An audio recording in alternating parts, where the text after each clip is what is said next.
Brenden celebrating last night. That was a fun pop-up show. Late night. Gators win the national championship. SEC pride. We're all about SEC Oh, the Sidelines. Gators won? I didn't know. Yeah. What SEC happened? Sidelines Sports Network, man. We needed that national championship for the conference. Natty, baby. It's big. Rob Browne, Brenden Martin. We got Coach John Brady checking in just a minute. About half past the hour, we're going to have half of the Tuesday regular duo, Yancy Porter, Yell Hotline will check in. But Rodney, get this. Rodney texted me last night and said, hey, we've been invited to a practice. We cannot, it's at 8:30 Central. So, hey, you got to take advantage when those come along. Be great to hear his reports on what happened. But take a picture with your phone of the QR code. We're on X. We are on YouTube, Facebook, 7 channels at the same time. Watch us now, watch us later. But watch this channel. Brenden, you made a great point last night. More and more, the best content, the best stories, the most accurate information is coming on the ground level. This channel, who was Coach Brady, will bring him in. You were the one back in November that talked about not pay attention to the Gators. And hell, think about it. The media days, I think Auburn was picked 9th. Florida was 20th in the preseason. They weren't picked real high, but that's what coaching and team play is all about, isn't it? Welcome aboard. Good morning. Well, that's what the portal can do too. I think it's hard to predict who's good and who's going to be good when you have the addition and subtraction of players on teams. So I think Florida was underrated from the beginning because they had a number of players back, but certainly the Gator team.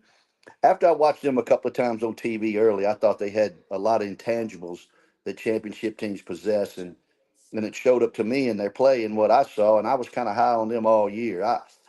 My screw up was I had Duke beating Florida for the national championship, so my bracket collapsed down the stretch. But that semifinal game, Duke just melted. They gave it away, and I don't know.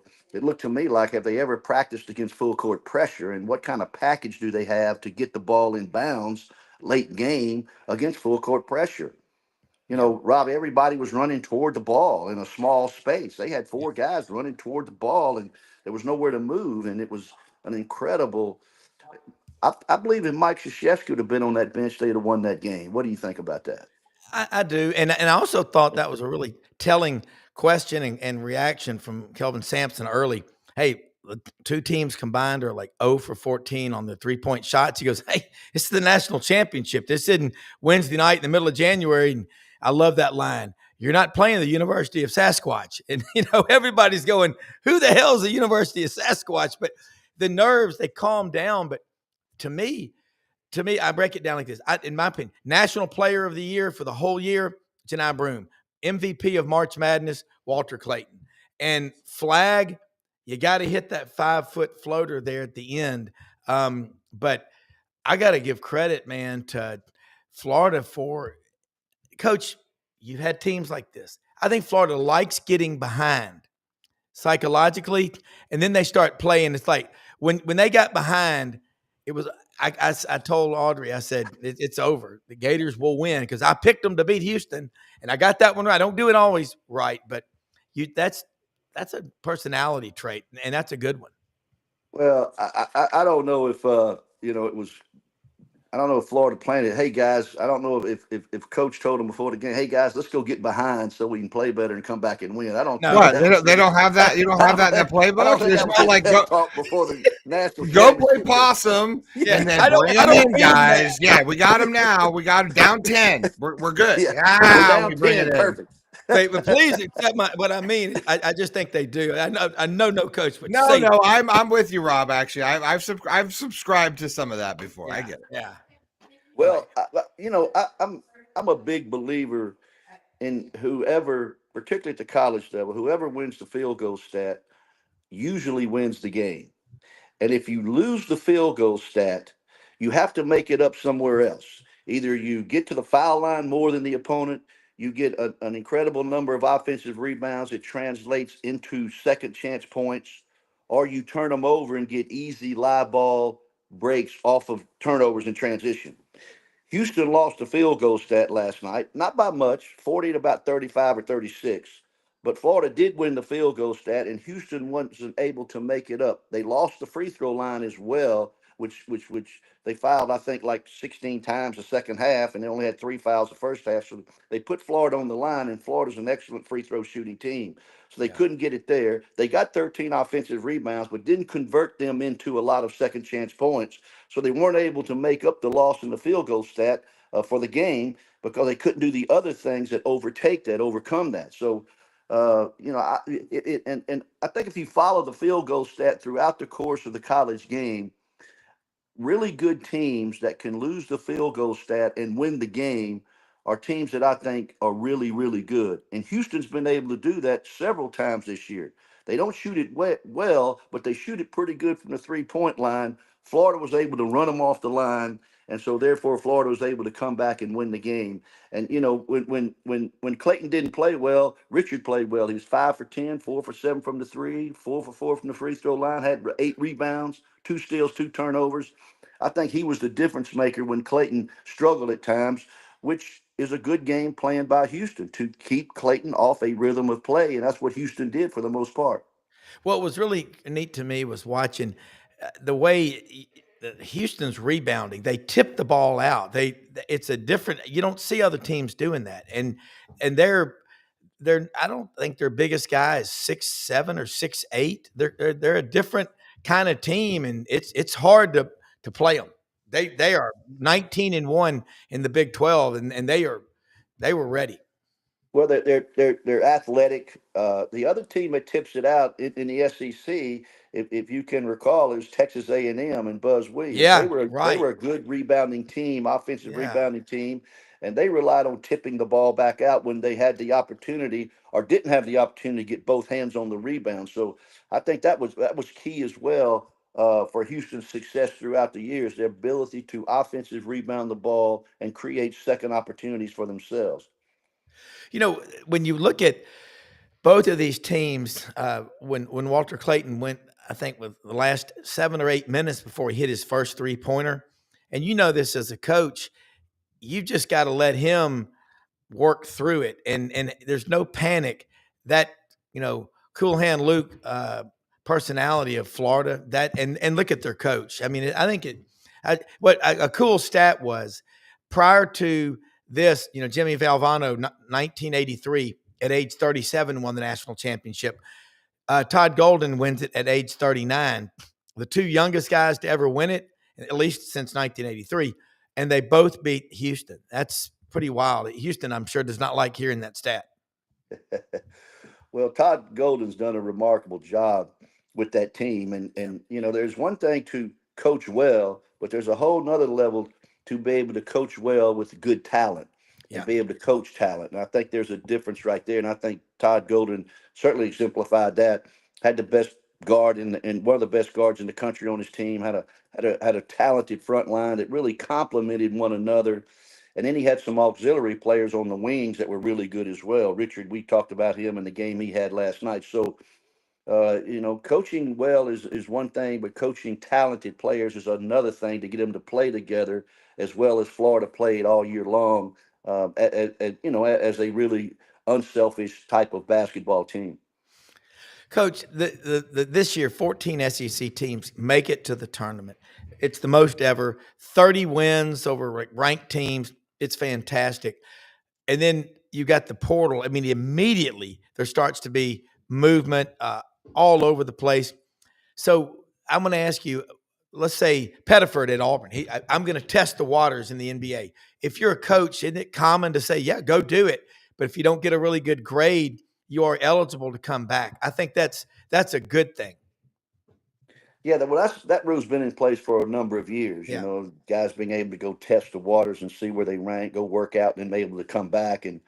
But plus, you add another caveat on there too. While they're out there testing the waters, they also may get an opportunity to go play somewhere else for more money on the collegiate level. I That mean, was so also the bad part. that's another piece of the carrot Yeah. that added to the Yeah. complication of is he going to go to the NBA or not, and then also is he going to stay in the portal and go get a better deal somewhere else. So there's a lot of moving parts in today's college basketball world, particularly at the top level. The best 3 or 4 conferences in the country. All right, so here's another question. Looking at Houston last night versus Florida, let's focus on Florida. And my God, you've been to the Final Four. You know talent. Was Florida, in your opinion, a team loaded with future NBA, even lottery picks? I know that term. You have to be very careful when you use it, but I just want your thoughts on that. Well, outside of Clayton, I think he's got 3 or 4 other players that will eventually play in the league or have an opportunity to make an NBA team. I don't see any perennial All Stars or Hall of Famers. Clayton's going to be a really good player at the NBA level, Yeah. and Condon and Howe and Richard and some of these other guys, will have opportunities to get drafted, or certainly get agent tryouts where they can play and have the opportunity to make NBA teams. My Final Four team, we had Tyrus Thomas was the 4th pick in the draft, and we had Glenn Davis was the 1st pick in the 2nd round. But other than them, Garrett Temple took a strange way in the NBA and played in the NBA 15 years. So we had some good players on that Yeah. team, but we didn't have any NBA All Stars, and so I think Florida's done a nice job of getting a collection of really good players, led by Clayton, obviously, throughout the year, but certainly putting a good group of players together that played extremely well as a collection. And I think that goes back to coaching. Yeah, I mean, in the temperament of Todd Golden, he's easygoing, and Kelvin Sampson. At the end of the game, that play, kind of break it down, put it in layman's street language, but the Houston player had to feel just horrible. Well, those last 2 offensive possessions for Houston were kind of random possessions to me. I think in that particular time of a game, when you're playing for the national championship and you have the last 2 possessions, Yeah. the ball, and down 1 or 2 or whatever the case was, I think you need to be really specific in what you run and who you run it for. I think there should be a specific play called at that particular time, maybe something you've just put in, something that maybe they haven't seen, but do something different besides just have random play and hope a player makes a play to win the game. Yeah. I think if you run something specific and it doesn't work, you can always go to driving the ball or ball screen and pick and pop or whatever a lot of teams do at the end of a play. But I thought specifically those 2 last possessions, there should have been something run or called for a specific player to have the opportunity to get the ball in a situation where he could have an opportunity to score it. Coach, how much of that is experience from coaching? I mean, it just at the end of the game, the management of that, of knowing what to do. It's one thing to go through it and run scenarios and practice and all that stuff, but it's a tough thing to draw it back and hit a straight ball when everyone's watching, right? So and everything changes and it's crunch time. Just talk about how coaching is affected there and how Todd Golden's pedigree you think may have affected him in that situation, because they weren't winning the entire game. Yeah, well, I think with Kelvin Sampson at the end of the game, I thought it should have been something done specific. And you talk about how to execute in the last 30 seconds or 45 seconds of a game when the game is on the line. Yeah. I equate it to football. How many times you think football runs 2-minute drills to try to advance the ball quickly up the field and get a field goal or happen to get Yeah. a touchdown and win the game? Yeah. Those are special situations that you work on. Yeah. Certainly, it's hard to duplicate the distractions the game brings with fans in the stands, the officials, and all the emotion that's running through it. But certainly, if you haven't done it, you have no chance to do it when it's time to execute something like that. So, special situations, put 30 seconds on the shot clock. We've got to get a basket. This is what Yeah. we're going to run at this particular time, and just drill it. It doesn't take you 8 or 10 minutes of the practice, but do it 3 times a week, side out of bounds, special situations, underneath the goal, whatever the case may be that the coach can come up with to expose his team to that. So when they do have to execute it in the game, at least they have the confidence of knowing they've done it in the practice. Coach, another one, Kelvin Sampson said he has those guys shoot 150 free throws every day. He says, do it when no one's watching for the moments when everybody's watching. So there's so much that goes into getting to this moment.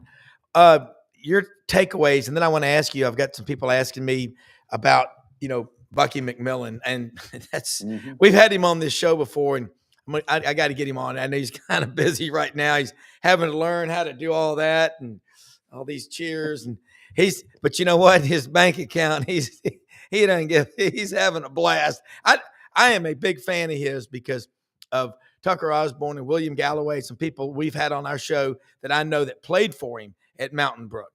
But man, Samford, you launched a great career from Samford. Bucky's going to A&M. I think it makes it easier for them to get another coach. Well, certainly, I know it'd be a lot of people I think would want the Sanford job. I think it's an attractive job. It's in a great city, and Yeah. Martin Newton, the AD there, has done a Yes. wonderful job. The facilities are in place. When I was there, we were in Cybert Gym that would seat about 2,800, Yeah. and it had bleachers. It was a pull-out bleacher gym. It wasn't Yeah. what they have now, and Yeah. certainly the facilities are there. They're in place. The locker room, practice facility that one of my former players just gave the money and put his name on it in a new practice facility. So Joey Davenport, who you may know, Rob. Wow, that's awesome. So they just opened that up, and it's a state of the art type of building. So Yeah. whoever walks in there, they don't have to worry about facilities. They just need to worry about the old 3-letter word in college basketball today. They call it the NIL. You've got to Well, get some of that to be successful. yeah, things are good on Lakeshore Drive, Absolutely. and you're close to the tiny kingdom, Mountain Brook, pretty cool place in Vestavia and Homewood. It is a really neat story too about. I don't know Buzz Williams, and I know you do. He's one of my favorite coaches for what he does. It's a story that we were told by, I think, Olin Buchanan, our friend from TexAgs.com. He does a camp for special needs kids. He does a lot of things that no one talks about that he doesn't have to do. He's going to Maryland, though. That's why Bucky's obviously going to Texas A&M. What do you think Buzz will do up there at Maryland? Because, basketball is a pretty big deal at Cole Fieldhouse. And I just think this basketball season, Buddy and Brenden let me come on last night. I was on there on the pop-up show, and I was talking about it's going to be hard to just park basketball over on the side of the road now, like it typically has been after the national championship game on Monday night because of what the SEC did. I keep threatening to use the F word, football, and we'll talk about that. But what do you think Buzz will do at Maryland? And then let's go around the SEC because Yancy Porter will be on in a minute, and we're going to talk about Chris Beard and what he's doing. Well, Lefty Drizel to Gary Williams. I mean, Yeah. that's some basketball. Two Hall of Fame basketball guys right there that can really coach it. And now they're going to bring Buzz in there. Buzz he looks at this thing a little bit different than some coaches. I think. I don't think he's ever been anywhere more than 6 or 7 years, and I think he's bought into this. If you stay too long in a place that's not one of the blue bloods of college basketball, you can't sustain it. So he gets it to a point where he thinks that now they forget where they were when he took it over, and now he's raised the expectations while he was there. Yeah. And can he meet those expectations? It may just continue. It may can't continue to go that high that quick, so it may go down. So he gets another job. You look at his track record. But will he win at Maryland? Yes, because why wouldn't he? You look at where he's been: Marquette, Virginia Tech, Texas A&M. He's won everywhere he's been. So he'll do the same at Maryland. And I think with the age he is right now, he stays there 5 or 6 years as he's done in the past. Then I think he may just back out of this thing and not coaching anymore. I don't see him as a lifer coaching when he's 70, but I do see him at a point in his life when he thinks I've done enough. He survived it, made a lot of money, so I'm gonna go out on my own terms. Yeah, and his style of play, it's not the roster's not loaded with 5 stars. Of course, Look at Florida. I mean, Walter Clayton was a 4-star out of Lake Wales in football. He goes to Iona and almost transfers to St. John's with Rick Pitino, co-national coach of the year with Bruce Pearl, but he didn't. And I don't even know if he was evaluated in by the basketball recruiting gurus, but there's just a lot of cool stories. Back to Well, you know what I think about star rating. I mean, I yes, don't exactly. Yeah. I don't get into all those star Yeah. rating people because who rates them? I don't know who rates them or where Yeah. it comes from. So Yeah.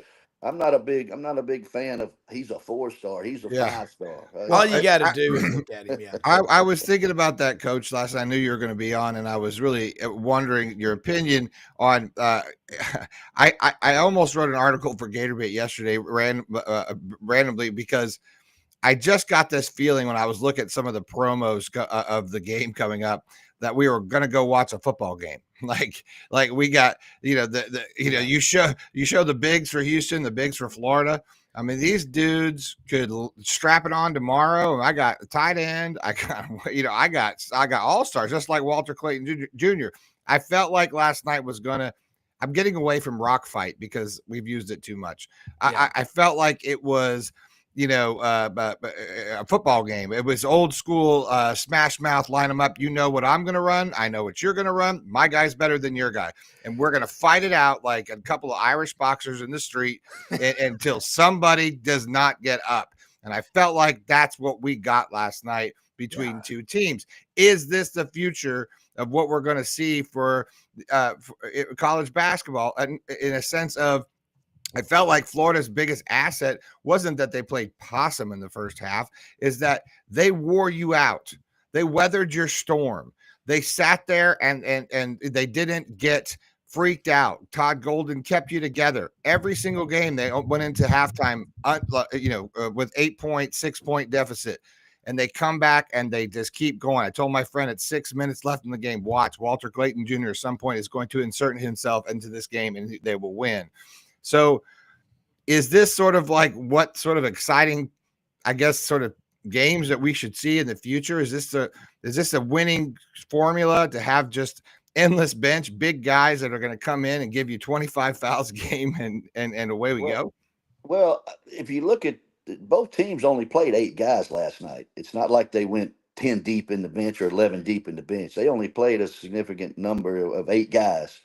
But what I think what it does say about college basketball, everybody likes to shoot the three. Everybody likes to run up and down the floor. Alabama was a prime example of that. But Rob, as we've talked about on this show a bunch of times, I think defending and rebounding still has a major part of a championship winning team because it's all rebounding and defending is all about effort. And you can control the effort you give. Yeah. That's a mental thing. But you can't control that ball going in that goal. You can get quality shots and still miss it. But can you rebound and put it back in? Can you get to the foul line? But the effort was displayed last night front and center by both of those teams and how well coached they were. And I think anytime you get two teams that are well coached and they try to take the other's strength out of the game and make them beat you somewhere else, I think that's what was demonstrated last night. And certainly, I don't know if it's a trend, but you'll have a team like Duke. Duke should have been there from an offensive standpoint. They're as good as anybody in the country, probably the second or third best offensive team in the country.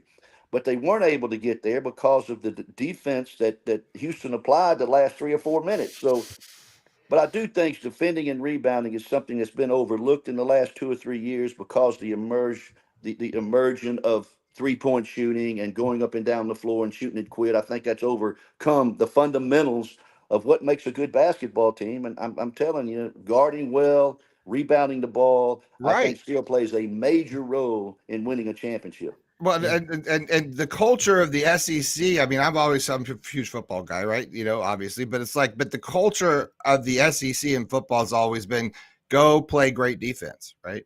Go be great up front, be strong, fundamentals in the SEC and in football. It feels like that's bleeding over because I felt like we watched some really great basketball of just follow your shot, of go get your rebound, of team, not being selfish. I just thought we saw great team basketball. Great old school basketball. Like you said, it wasn't Alabama chucking up 45 3-pointers, and hoping to get hot. And I'm making fun of them because, they didn't win the national championship, but I digress. But the whole point is that I just, I felt like that's sort of like indicative of football. And now we've got some SEC basketball that's got its own brands to some degree. Its own personality. Yeah, I agree with that. It really does, Coach. And along the line of what he's saying, my point about Walter Clayton was people are not very good at evaluating heart. That's what they don't get. And that's a guy that you go in the locker room, if he doesn't think you're giving effort, he's going to let you know. And you have to let people like that do it. But he finds excuses to win, and he kept his cool. And if Florida hadn't played, Coach, that defense there at the end, that swarm, Houston gets an open look, and it may have turned out differently. You got to applaud that. I like to say in football, if you expect the team to play the full 60, you got to stay in the stands the full 60, okay? You can go out and bullshit with your friends after the game. Basketball, that full 40. Remember Nolan Richardson's 40 minutes of hell? I mean, I love to see effort, and you see guys diving for balls, and that damn up. But here's the cool thing about Florida. You're going to remember where these guys are from. Alex Condon, Perth, Australia. Elijah Martin, Summit, Mississippi. You think about Walter Clayton Jr., Lake Wales, Florida. Will Richard, Fairburn, Georgia. That's right next to Atlanta. Of course, everything's right next to Atlanta, but this is a team that will go down in history and be remembered for everything, winning the national championship. But for people who are going to remember even where they're from. That's how close fans got to this team. Well, it's a throwback. And I think the comparison will be made, is this team that Florida just had better than Billy Donovan's back-to-back in 06, 07 or whatever it was? Or is this team better than the Florida teams that won it back-to-back with basically the same players? Billy had everybody come back. Yeah. Because in 06, we went to the Final Four with Florida. The last time SEC had two teams in the Final Four was 06.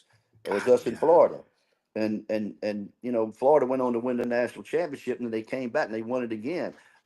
I would be a good debate, and I would love to ask Billy Donovan what he thought about that team as compared to this Florida team. Which one is better? And that's just something that doesn't mean anything, but it's certainly something to think about. Is this the best Florida team ever, or was two Billy teams better than this team that just won it last night? I don't know. Those teams were good. Yeah, they were good. Did you see Al Horford in the stands? Is he still playing in the NBA? Oh, I don't think so. I don't know. I don't believe so. But somebody made the comment, though, he looks like he still could be. He looked really young. I was like, well, I don't think he's still playing. It just Horford may still be. Is he still with the Celtics? I don't know. I'll look it up. Yeah, I'll look it up. But somebody will comment. But it was Gator Pride in there last night. I think there's a photo that Chris Spears. By the way, the pictures you're watching or saw earlier from photographer Chris Spears, GatorbaitMedia.com. He's a fantastic photographer for us. Danny Werfel in the stands last night. So you always see the former Gator greats come out. You know how that is at LSU, Coach. I mean, how important is that? Well, I think anytime you can rely on former players to come back or that did something significant and be around the present players, I think that builds tradition.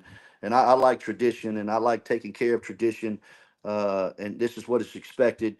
And it's something to base your future on, too, about what you've done in the past. And I think anytime you can connect those two together, it makes for a strong overall basketball program. Well, and there it is. North Florida, Al is still playing. Yes. So he was right.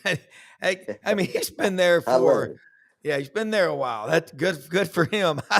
I mean, think about that. LeBron's been playing for 30 years. So Al Horford's getting the George Blando Award himself. There's Danny Werfel in the stands. Coach, here it is. We can't pull ourselves away from it.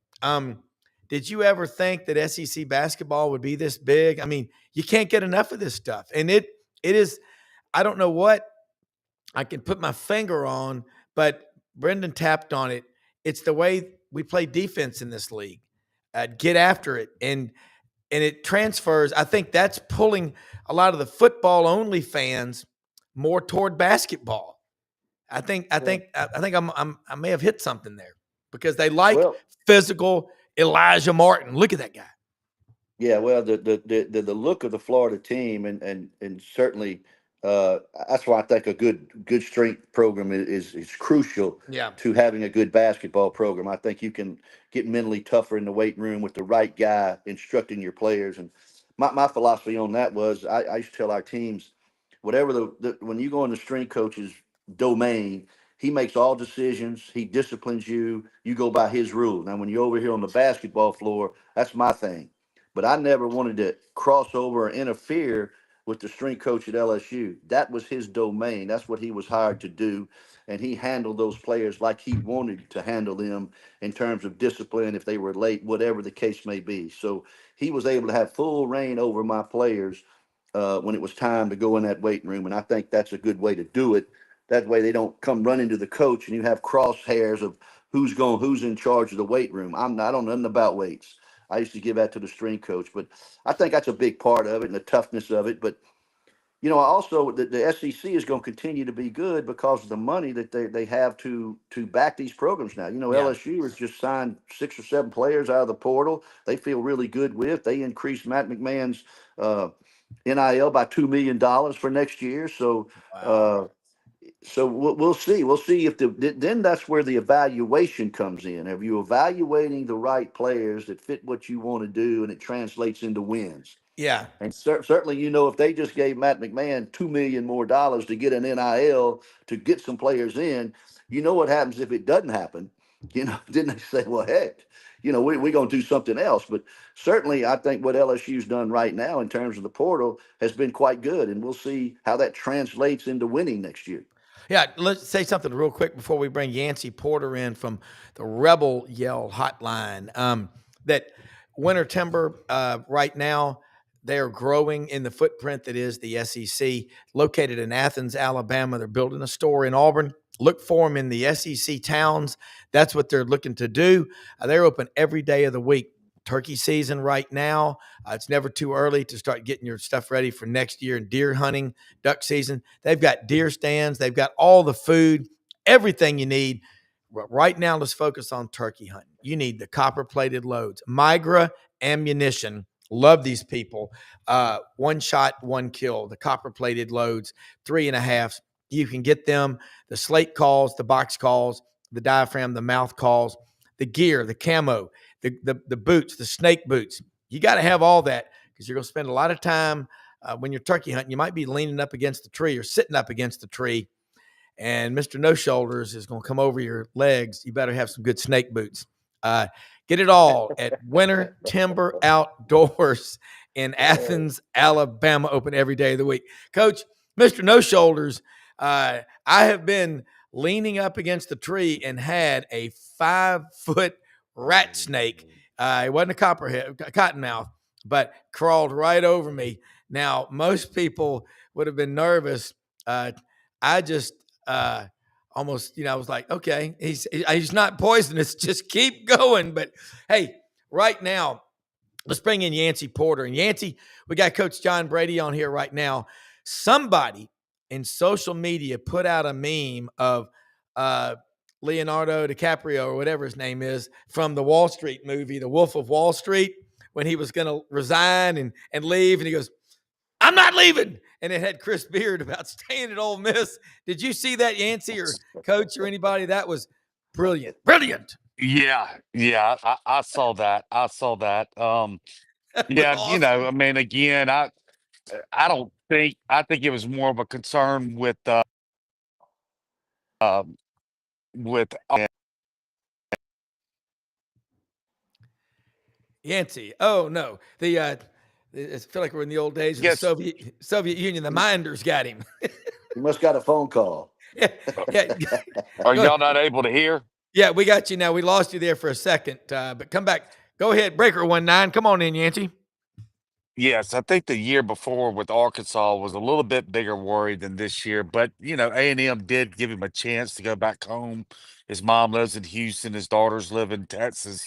So there were some antsy moments, I guess, so to speak, but I don't think it got to the point of where some of the media put it. Yeah, Mm, and it was brought up, Coach. Chris Beard. yeah.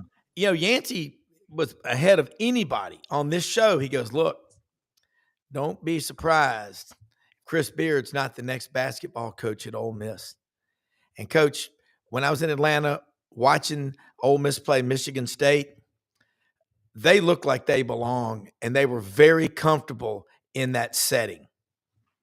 Well, Chris Beard's an outstanding coach and a good guy to be around, and I got to know him when he was at Little Rock. They lost one game in the Sun Belt that year, and we were able to beat them in Jonesboro. And I remember this: the last regular season game we played Little Rock in Little Rock, and Chris Beard was coaching there then. And I may have told you this. His manager at Little Rock brought in a Nike box taped up and said, Coach Brady, Coach Beard wanted me to give you this. It's the last game I was going to coach. I was going back to New Orleans, and and we had the conference tournament, but this was my last regular season game. So I thought to myself when the little kid left, I'm in the locker room, team's out there warming up, like I need another pair of shoes. So I opened the box, and it was a fifth of Belvedere vodka. Chris Beard had called my assistant coaches to see what kind of vodka I liked, and it was Belvedere. So after the game, they That's beat us. awesome. They won that game. So after the game, I took that fifth of Belvedere vodka, walked into the press conference, and put it on the podium. And I said, this was a gift of mine from your basketball coach here, Chris Beard. Let me tell you about this guy. He's going places because he gets it. He gets Yeah. it. Yeah, and so that was how my relationship with Chris started. And he's a good guy. He's good friends with Kermit Davis. He's good friends Yeah. with Tim Floyd, two of my dear friends. And Yeah. he's an outstanding coach, and Ole Miss is fortunate to have him, and did a great job to keep him. Well, Yancey, Coach talk Brady, about it. Yeah. Coach Brady, are you living down there in Destin by Kermit as well? Well, I'm in Fort Myers. I do have a little place in Destin, but we all get together and play golf during the course of the summer. In fact, I'm going to see Kermit in a couple of weekends. We're going to spend 3 days together and play some golf. You tell him I said hello. I said it's like old Coach's Road down there in Destin. I know there's Yeah, it several is. people. Yeah, yeah. I know it's a good time. Y'all all getting together.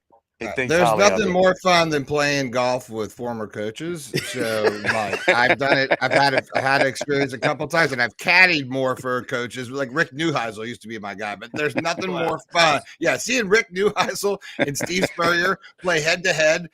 That was intense. That was the I most love intense that. match I've ever seen in my life. I truly, not to digress, but they go into 9. It's about the storm at Castle Pines Golf Club in Colorado, and Spurrier is got one. He's got one tennis shoe on because he's got a bum ankle, and one golf shoe on. And Neuheisel and him are not messing around, and they are going in. Rick is up 1 going into 9, and Coach Birdie's wins 9 and says, Ricky says, well, the rain's coming. Think we should go? Coach says, no, I'll see you at 10. They played right through into the end. And I will not reveal who won because as a caddy, you never do that. But at the end of the day, it was one of the most intense, fun things to watch these two guys battle out because it's all about competition. It's all about being competitive, right, Coach? Yeah. Yeah. Well, it Well, reminds you of Yeah, Caddyshack well, when that priest was playing. It's the best game of my life. yeah. Kermit well, Kermit was a gym rat. I played with him on the golf course a few times. He's definitely he's not a Steve Spurrier out there, that's for sure. no, he's He's not. just He's having not. fun. No, the I don't golf know the about golf Coach game's one Brady. thing. The golf game's one thing, but the BS is a whole nother level. I'll Yeah. tell That's you right. That's It's the right. best, That's though. right. It's the best. Well, it is. And this is, I mean, Yancey, look at this. Here it is, April 8th. And we're not even using the F word, football. Basketball this season And Coach, you got to be loving this as a coach because you're an elite company. You've made it to a Final Four, but and Yancy and what Brenden just said, God, this basketball season is like no other. I mean, 14 teams made it. Yancy, let's talk about the atmosphere in Ole Miss right now. How fired up are people about the portal and Chris Beard and that staff?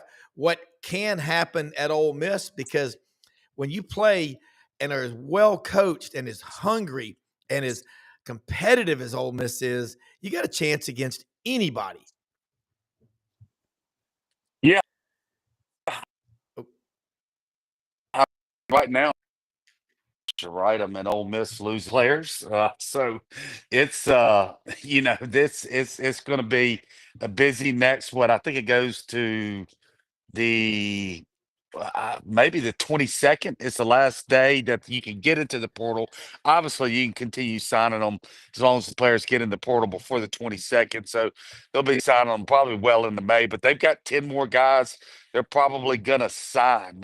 I think now you can carry up to 15 on your roster when they expanded it. The scholarships and baseball, they expanded theirs to 35 from 11.7. So there's a lot of that. They feel good about what they're doing down low right now. They got Corey Chest, out of LSU's a rebounding machine, and Malik Diaz said he's going to come back. Tyler Jordan, the number 4 power forward in the country in high school, signed, and he'll be reporting here in a few weeks. So they got 3 guys, 6'9", 220 to 240 that are, they feel really good about for next year. They got Patton, um, uh, shooting guard, a 6'6" shooting guard. They're trying to get longer there at guard. This year they went. They generously listed their guards at 6'1" and 5'9", and they were about 6 foot and 5'8". So they're trying to get longer there at the guard. And I think that's a main goal of theirs. But they got to get players everywhere, right? yeah. So it's going to be an interesting next month for excuse me, for Coach Beard, and we'll see where it goes. But I have no doubt that he's going to fill out the roster with guys that he wants and needs and that are role players. If you look at his history, Yeah, at Texas Tech. Yeah. Well, Coach Yancy, we got you back here. Are you there? Yeah. I'm Okay. Yeah. Yeah. You were talking about the roster, and we lost you there for a second. And keep talking about the roster when you come back. Just keep talking about the roster. Yeah. Yeah, the point being is that they've got to field 10 or 11 guys. They're trying to get longer at guard. They feel really good about what they've done down low in the Yeah. post players, and he's got the package that he needs. NIL now. They've made it as competitive as all the elite teams in the country to keep him here at Ole Miss. But if you look back at his past teams, from his Texas Tech teams, to Little Rock to Texas, he won with guys without NBA players, so to speak. He's always won them with blue collar. Now, there's been some good players, but they don't normally. It's not the high flying, top 5 lottery pick type NBA players. He wins it with guys that are great college players that Yeah. love to play defense, and I expect him to kind of do the same, fill out the roster in the same way this year with Ole Miss. Coach, along the line of what he just said, he wins with a lot of blue collar type players. Maybe not the superstars that everybody's talking about, but aren't those guys often easier to coach?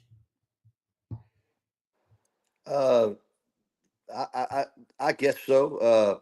A couple of those players on the Ole Miss team were holdovers from Kermit. I mean, they'd been there Yeah. 4 years, 5 years, or whatever the case may be, and that really contributed in a big way to the Ole Miss program, and that gave him some leadership and some. I hate the word culture, but everybody uses that word like it's easy. So, but I think those players that returned that played for Kermit really helped with all of that to allow this team to be what it became.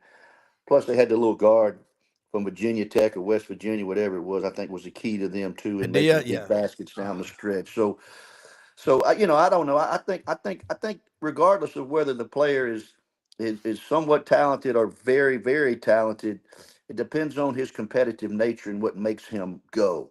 Uh, two of my better players I ever coached, Stromile Swift and Brandon Bass, were my two least uh, problematic guys, Yeah. and their competitive nature was really good. I mean, they came to practice every day. They wanted to be good, and Yeah. anytime you can establish that with your best players, or they're your most low maintenance players, you've got a chance to do some really special.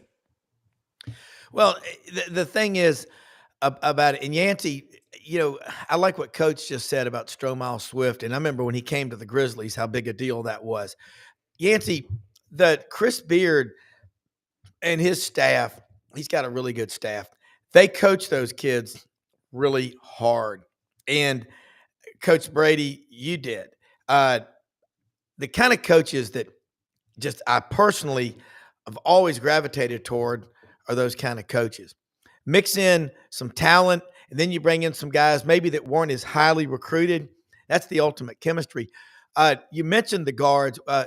Padilla was a transfer from Virginia Tech, but was it Holiday, the 5'8" or 5'9" guy who was from like Queens or the Bronx? Is that where he's Juju from? Murray. Juju Juju Murray. Yeah, Murray. he was from the Bronx. That's Yeah. right. Hey, any 8 days a week, I'll go find kids that grow up playing the ball in New York, Philly, Boston.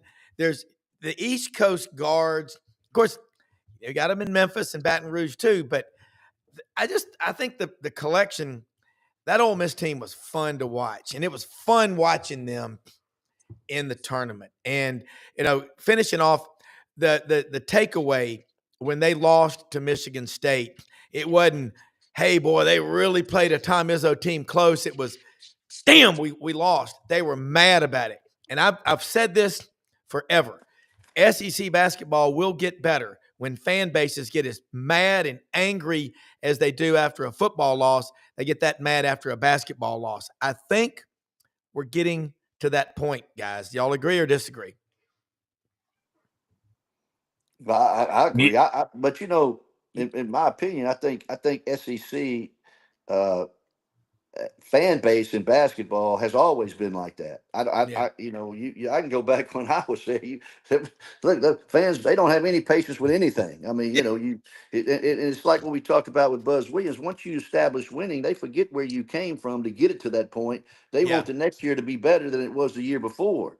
And I think that's why he changes jobs every 6 or 7 years, because he gets to a point where it's just going to be downhill. There's no way you can sustain that Yeah. unless you're at a blue blood school. And and Yeah. and he hadn't been at blue blood schools. He's kind of made it work. So, Yeah. but I think the fan base in basketball has always been good. I think this year with 14 teams, it just made the nation more aware of the quality of basketball that's played in the SEC. Yeah. I think the depth of the league this year is better than it's ever been. I'm not sure the team that won it in Florida is the best SEC team ever that ever No. has played it.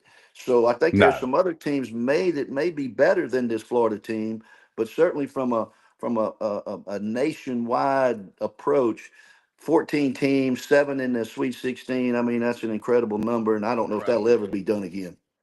Yeah. And Well, Yancey, yeah. and I've mentioned this before, Coach. When revenue sharing coming into play, I think yesterday was the first day of the trial to settle. I think it was a $1.2 billion case, and that's really going to cover from the past players. And then you're going to have revenue sharing up to $20.8 million a year. The interesting part is that 75% of it in most of the Power Five or four conferences Yeah. they're called now is going to go to football, right? Hmm. But when you look at teams like at the Big East and these basketball traditional schools, they're going to be putting their money towards basketball. A Yeah. lot of these schools like UConn and you can go back to Wichita State and Creighton and some of these smaller schools like that, all their money's going to go to basketball. So they're going to have a bigger piece of the pie unless the NIL makes up for it. But the NIL, Yeah. I would imagine that model is still going to be shifted heavily towards basketball as football as well. So the SEC had an advantage these last couple of years because even the NIL, with the majority going to football, their NIL packages were so much higher than the rest of the conferences. So we're going to see a shift, I would imagine, over these next 2 or 3 years, of these Big East schools and schools that really are big time into basketball. They're going to be getting obviously more money for their roster than the SEC schools and the majority of the Big 12 and the Big 10, where you really saw things shift these last couple years for basketball. So the SEC needs to really take advantage. Probably has about one more year of having a leg up on the competition. And then I would imagine that depth that we saw these last couple of years and probably next year as well will kind of start to fade once that pie gets so big for these other schools compared to the SEC schools. Yeah, I want to address that, but I want to say something about Landers Ford people. Kent Ritchie, Don Kitchens, Brad Bellamy, the general manager. They're open every day of the week except Sunday, 7 a.m., 7 p.m., where Collierville meets Memphis, Poplar and Houston Levy. Huge inventory on that lot. There's three things I want you to talk about right now. Look at these, the Ford promise, the opportunities to save big. Brad Bellamy, the GM, talked on Friday's show about employee pricing for customers. Okay, we know about the tariffs. You can think what you want about them, but they're going to work with you at Landers. Great opportunities to buy cars, trucks, and SUVs. Check out those Broncos. I love the Sasquatch package, okay? It's a big off-road package with the big tires, four-wheel drive. I've driven in that. It's like it's not like it used to be. It is so comfortable, and you get off-road, you don't get scared. You're not going to get stuck. F-150s. The new 2025 Ford Expeditions are going to be there any day on the lot. Service department will pick you up, take round trip transportation, and they give $500 off to anybody that comes in there, says I heard about it on SEC Sidelines. And remember, no matter where you live, they'll deliver anywhere. And I'm going down Friday night. I'm excited to the Landers Center in South Haven, Mississippi, to hear my man. I'm looking forward to hearing him, Sturgill Simpson. I think this guy and Chris Stapleton are legit country. I'm so fired up about going to it. And Charles Hall and his wife and some folks from Hewlett and Dunn are going to go with us, boot and clothing company on the historic square in Collierville, Tennessee. So going to be a lot of fun. Coach, what Yancy just said, and one of our regular guests, I'm not thinking right now, said a high-ranking official in the SEC office in Birmingham said that's what the SEC is really paying attention to is percentage-wise. Yancy, a brilliant dissertation you just gave. 75% goes to football in the SEC. Flip that around for a lot of these schools where basketball is king. Holy cow. Talk about having some money to go spend. And the what's going on too is that 21.5 million, you're going to have to come up with it somewhere. Okay. So are some collectives likely going to fold up their tent? Yes. But in the SEC, the only difference is anything over $600, there's got to be full transparency. It's getting a lot like the bond market, people. Look at PIC, look at the Bloomberg. You know where things are priced. Okay, it's going to happen. But Rob, here's the deal. The NCAA was trying to put a law down saying that you can't have NIL deals that are out of whack. You can't go cut a commercial. You can't go sign autographs at your local clothing store and get paid $10 million for it, right? Just that's not worth that. That's not a true NIL. But the courts shot that down and said you can't limit that. So the NILs are not going anywhere. No. Now, some of the colleges, they want to eat the NIL up because they want control of everything. which I Yes. don't think is good. I think the Yeah. NILs need to work separately, because what happens with that, you get the college to take over the NIL.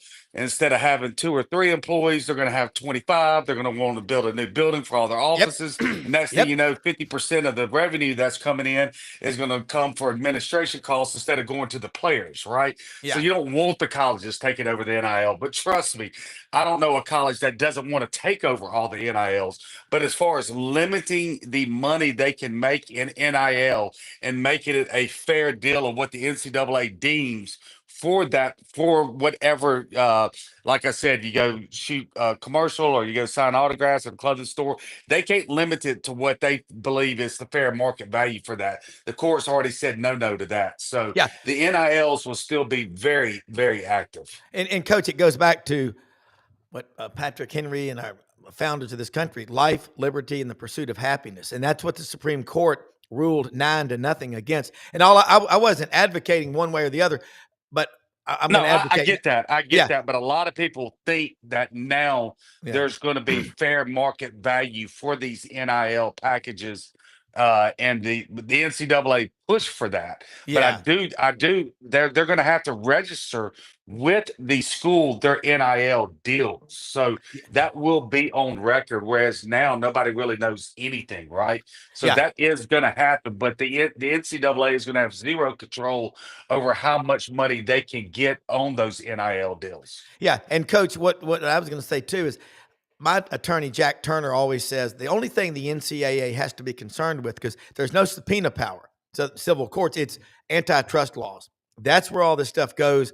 I listened to Jack a lot, a Millsaps grad, Alabama Law School grad, smart guy in Memphis. But it's interesting that the NIL collectives, what Walker Jones has done at Ole Miss, and I don't know who's running it at LSU.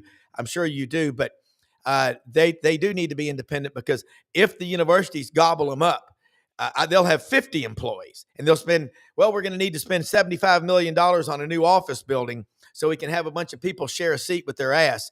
I like the way they run now: 2 or 3 people, a lean, mean operation, 5-10 minute board meetings at a table with no chairs. Move on. Let's go get better talent. Do you like that approach better? I mean, because I would love to have you. If I was an athletic director, I would pay you, Coach Brady, a handsome fee, money, cash preferably, but to be a consultant or whatever, to advise me. I don't know if you want to coach anymore, but I would want you advising me on how to do that. And so you got the mic. Well, my opinion on it, I guess the athletic director decides how they're going to split up to 21 million or whatever the number is, and then outside of that, uh, LSU just hired one of my former players, Ronald Dupree, to be what they call a general manager of the LSU basketball program, and his job is to negotiate those type of deals with our players based on the market value of what they can draw. So um, that you have to be somewhat of an attorney now as a head basketball coach to figure all this stuff out, Yeah, or have someone there by you that understands the legalities of what you can and cannot do. So there's a ton of moving parts in being a high major college basketball coach today. That's why I don't have any problems about the money that they're paying these guys, because they want you to win right now. And the difficulty is like Chris Beard at Ole Miss now. He's losing 11 guys. He's got to replenish a whole roster. So he's established an expectation level of what they can do, but it can vary from year to year depending on if you yeah, hit the portal right or not. That's why I think the most important part of any college basketball program is NIL revenue that you do have, uh, and also how they can add to that by getting an NIL deal outside of what they're allowed to give them, and then evaluate. If you don't evaluate the portal properly and you can't gauge what you need and bring the right type of players in, it can change quickly from one year to the other. yeah, Missouri's 0-18, and they have a good basketball team this year. Ole Miss goes as far as they go this year. If they don't evaluate right, they could slip. And so it's an added dimension in college basketball today. So it's about win now and we'll worry about next year when it comes. There's no building a program, sustaining a program. It's every year you're like a junior college coach trying just to restock and win again. Yeah. And that's And Coach Brady. great point. That's why it's so important Brilliant. to have head coaches that are experienced. But you look at Lane Kiffin, right? He comes in, he had already coached in the NFL and had a salary cap and kind of already had a gauge of what to spend on each position to win Yeah. football games, right? Then you have Chris Beard who comes in. He before the NIL even started and the transfer portal even started at Texas Tech, he had 8 transfers over there on that Yeah. champion on the Final Four team with grad students. Remember, you used to get grad students that could transfer immediately. So Yep. he's been involved in this now for I don't know how long. 7, 8 years of heavy into the portal. So you better get the right coach that really understands the dynamics of the portal, evaluating the players in the portal and how much to spend. For a perfect example, Dre Davis at Ole Miss this year was a key piece of the puzzle. His brother Tay Davis came from Notre Dame.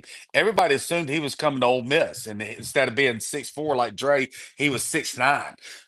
It was a shoe in. He was coming to Ole Miss, but Coach Beard didn't evaluate his NIL worth the same as Oklahoma did, and so he went to Yeah. Oklahoma yesterday. So even in circumstances like that, where you've got the brother and a really, really good player, he's going to do great at Oklahoma. But you got to understand what your budget is and how much value you put at each position and also the bench, Yeah. right? So you got to understand, you better have a coach in place that understands the dynamics, unless you come from a program that is still getting the majority of their players from the high school ranks and developing them and able to sign, top 10 players every year and just sprinkle in a couple portal players. But that's not the way Beard's ever going to run Yeah. anywhere that Coach, he's at. and one thing, LSU's fortunes for NIL can certainly be helped when you hear drill here, drill now. I don't think people have any clue, unless they've lived in Louisiana or spent time down there, how much the oil and natural gas industry means financially to that state. Because the Pennington, family down there, what they gave for the chemical engineering and all, LSU's got a fan base like Ole Miss, and that's all, across the SEC. They're all super passionate. Now, basketball is starting to get that money, and if you're the rest of the country, you have to start going, wow. It just means more. If they start carrying in the Southeastern Conference as much about basketball as they do football and baseball. I mean, my God, LSU has 35 or 40 media members at a baseball press conference. At a baseball press conference. I mean, Yeah. who are the top 3 attendance leaders in the country for baseball, college? LSU, Ole Miss, Mississippi State. I mean, it's Arkansas, Arkansas. I'm just saying, top Arkansas four, now. top four that's your every top year. 4 right there. And living in Memphis, you know what the dream is?